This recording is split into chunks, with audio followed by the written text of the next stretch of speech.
পশ্চিমবঙ্গের যুবসাথী প্রকল্প নিয়ে একটা বিরাট আপডেট এসেছে। সম্প্রতি এমন একটা বড় পরিবর্তন আনা হয়েছে, যা রাজ্যের হাজার হাজার তরুণ তরুণীর জন্য সুযোগের একটা নতুন দরজা খুলে দিয়েছে। চলুন আজকের এই আলোচনায় আমরা এটাই বিস্তারিতভাবে দেখে নেব। এতদিন ধরে আবেদনের ক্ষেত্রে একটা বেশ বড়সড় বাধা ছিল, জানেন তো? সেই নিয়মটাই এবার সরকার বদলে দিয়েছে। মানে ব্যাপারটা এখন অনেকের জন্যই কিন্তু অনেকটাই সোজা হয়ে গেল। দেখুন, ব্যাপারটা একেবারে পরিষ্কার। আগে কি ছিল? আগে ছিল যে যারা কৃষক বন্ধু প্রকল্পের টাকা পান তারা যুবসাথীর জন্য অ্যাপ্লাই করতে পারতেন না। কিন্তু এখন সে নিয়ম আর নেই। মানে সোজা কথায় কৃষক পরিবারের ছেলেমেয়েরাও এখন এই প্রকল্পের জন্য আবেদন করতে পারবে। আর এটাই হলো সবথেকে বড় খবর। আচ্ছা, এত কথা তো হচ্ছে, কিন্তু এই যুবসাথী প্রকল্পটা ঠিক কি? মানে কেনই বা এটা চালু করা হয়েছে? খুব সহজ করে বললে, এটা রাজ্যের বেকার তরুণ তরুণীদের জন্য একটা আর্থিক সাহায্যের স্কিম।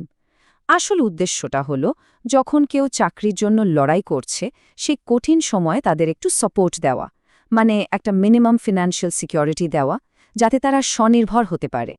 কত টাকা করে পাওয়া যাবে? প্রতি মাসে ১৫০০ টাকা। এই টাকাটা সরাসরি কিন্তু ব্যাংক অ্যাকাউন্টে চলে আসবে। এখন ভাবুন, এই টাকাটা হয়তো খুব বেশি নয়, কিন্তু চাকরির ফর্ম ফিল করা বা যাতায়াতের মতো ছোটখাটো কিন্তু জরুরি খরচগুলো চালানোর জন্য এটা কিন্তু দারুণ একটা সাহায্য। বেশ, তাহলে এখন প্রশ্ন হলো, কারা কারা অ্যাপ্লাই করতে পারবে? চলুন দেখে নেওয়া যাক শর্তগুলো কি কি আছে। এখানে কয়েকটা ব্যাপার মাথায় রাখতে হবে। প্রথমত, বয়স হতে হবে ২১ থেকে ৪০-এর মধ্যে। পড়াশোনা মিনিমাম মাধ্যমিক পাশ হতেই হবে। আর হ্যাঁ, অবশ্যই পশ্চিমবঙ্গে স্থায়ী বাসিন্দা হতে হবে। তবে সবচেয়ে জরুরি যে কাগজটা লাগবে সেটা হলো একটা ভ্যালিড ভোটার কার্ড। এটা কিন্তু মাস্ট। যোগ্যতা তো বোঝা গেল, কিন্তু আবেদনটা করবেন কিভাবে? দুটো রাস্তা আছে, অফলাইন আর অনলাইন। যদি অফলাইনে করতে চান, তাহলে গ্রাম পঞ্চায়েত, পঞ্চায়েত সমিতি বা ধরুন দুয়ারে সরকার ক্যাম্প, এখান থেকে ফর্ম তুলতে হবে। তারপর ফর্মটা ভালো করে ফিল করে যা যা ডকুমেন্ট লাগবে সেগুলোর কপি সহ জমা দিতে হবে। আর একটা কথা, জমা দেওয়ার পর যে রসিদটা দেবে ওটা কিন্তু যত্ন করে রাখতে হবে। আর অনলাইনের ব্যাপারটা হলো, সরকারি ওয়েবসাইটে গিয়ে ফর্ম ফিল করতে হবে, ডকুমেন্ট আপলোড করতে হবে। যদিও শোনা যাচ্ছে এই অনলাইন সিস্টেমটা খুব শীঘ্রই পুরোদমে চালু হবে।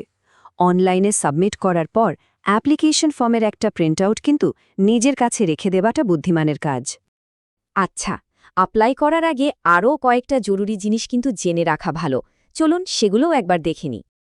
একটা প্রশ্ন কিন্তু প্রায়ই ওঠে, লক্ষ্মীর ভাণ্ডার নিয়ে।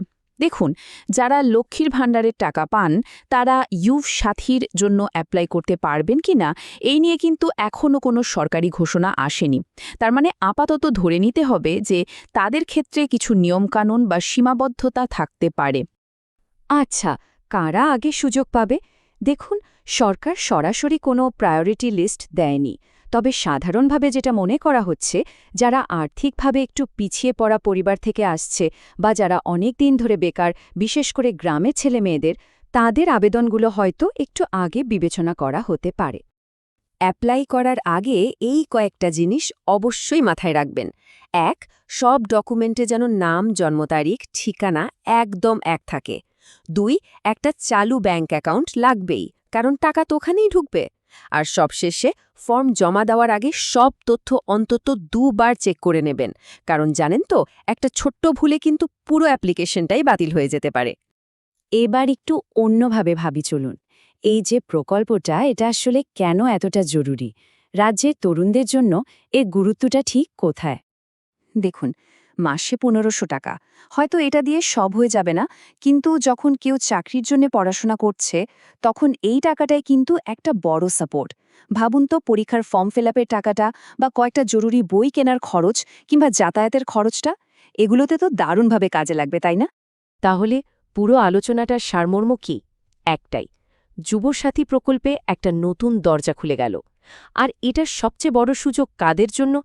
তাদের জন্য যারা কৃষক পরিবার থেকে আসে, যারা এতদিন যোগ্য হয়েও শুধুমাত্র একটা নিয়মের গিরোয় আটকে ছিল। শেষ করার আগে একটা প্রশ্ন ভাবার জন্য রেখে যাই। এই ধরনের একটা ছোট আর্থিক সাহায্য, সেটা ব্যক্তিগত স্বপ্ন বা ক্যারিয়ার গড়ার লক্ষ্যে পৌঁছানোর জন্য ঠিক কতটা বড় একটা স্টেপ হতে পারে, ব্যাপারটা নিয়ে একটু ভাবা যেতেই পারে।